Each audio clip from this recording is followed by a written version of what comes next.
पहले बाबा विश्वनाथ के धाम में, अब भगवान श्री राम के दरबार में। कांग्रेस की बदलती राजनीति की पहचान बन गई हैं प्रियंका गांधी वाड्रा। शुक्रवार की शाम जब वो हनुमानगढ़ी पहुंची तो अयोध्या के बहाने कांग्रेस की बदलती राजनीति का नया रूप दिखा।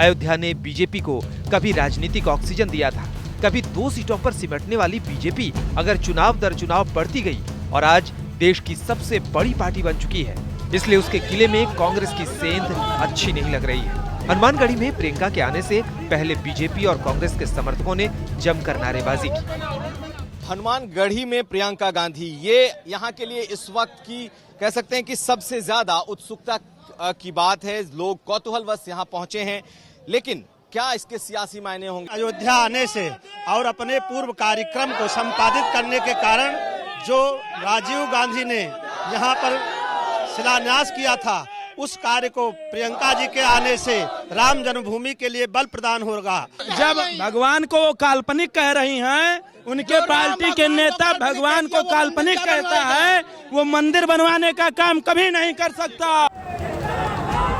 अयोध्या में प्रियंका ने बाकायदा रोड शो किया। चुनावी जमीन पर बैठकर उन्होंने संवाद किया, उस तबके से किया जिसे आधी आबादी कहते हैं, लेकिन विकास की दौड़ में जो आज भी पीछे है। यहाँ पर देख रहे हैं और यहाँ चटनी भी है और प्रियंका यहाँ पे रुकी हुई है। ये देखिए, यहाँ बैठ के तमाम लेडीज से बातचीत कर रही हैं। कुछ इसी तरह का मूड और मिजाज आपको चुनावों में नजर आएगा, जहाँ प्रियंका सड़क पे जब भी कोई रोकता है तो रोक के मिलती हैं और फिर जाती हैं, उनके घर बैठती हैं। अपने पहले चरण के चुनावी यात्रा में प्रियंका गांधी प्रयागराज से गंगा मैया में नाव पर सवार होकर वाराणसी तक पहुंची थी। बीच में हर तीर्थ स्थल पर सिर झुकाया। अब अयोध्या पहुंचकर वो ये संकेत देना चाहती है कि कांग्रेस हिंदुओं की विरोधी नहीं, लेकिन लोगों से संपर्क करते हुए बुनियादी मुद्दों की तरफ ही लोगों का ध्यान खींचना चाहती है।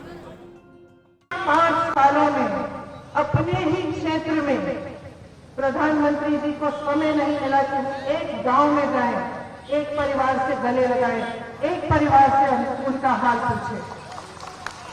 और मुझे खुद ताज्जुब हुआ क्योंकि इनका इतना जोरदार प्रचार है कि मैंने खुद सोचा कि कुछ ना कुछ तो करते होंगे। वास्तव में प्रियंका की कोशिश राम और रोटी के बीजेपी के पुराने मुद्दे को नई धार देकर कांग्रेस की तरफ मोड़ने की है।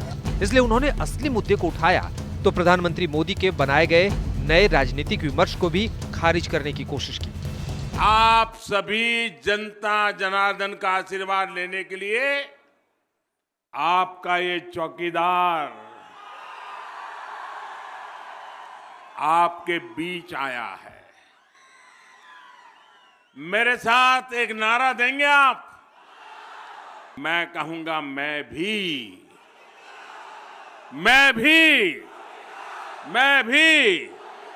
मैंने सत्य उस किसानों की आंखों में देखा है जिसने मुझे कहा किसानों का कोई चौकीदार नहीं होता, चौकीदार अमीर का होता है। इनके झूठे प्रचार से कुछ नहीं छिपेगा, क्योंकि ये सत्य आप जी रहे हैं, क्योंकि आपके जीवन में परिवर्तन नहीं आया, क्योंकि जो विकास का वचन आपको दिया था वो वचन नाकाम हुआ और ये सरकार नाकाम हुई। अयोध्या सिर्फ एक संसदीय सीट नहीं है, बल्कि उसका असर हिंदुस्तान की राजनीति पर पड़ता है। इसलिए प्रियंका ने मंदिरों में सिर झुकाया तो साधु संतों के दर पर दस्तक दी। अब हिंदुत्व की दुहाई देने वाले इसी बहाने प्रधानमंत्री से कुछ पूछ रहे हैं। साधु संतों में एक हताशा भी है, रोष भी है बीजेपी के प्रति कि भारतीय जनता पार्टी और मोदी सरकार ने राम जी को कैसे भुला दिया। और इनके नेता जो बड़ी बड़ी बयान देते थे कि हम कानून बना देंगे, कानून तो दूर की बात है, मोदी जी अयोध्या जी पे भी नहीं आए। बिल्कुल वाराणसी की तरह जहां बाबा विश्वनाथ के धाम में वो पहुंची थी, बिल्कुल विंध्याचल की तरह जहां विंध्यवासिनी देवी से आशीर्वाद लेने पहुंची थी। मौसमी सिंह और कुमार विक्रांत के साथ कुमार अभिषेक, अयोध्या।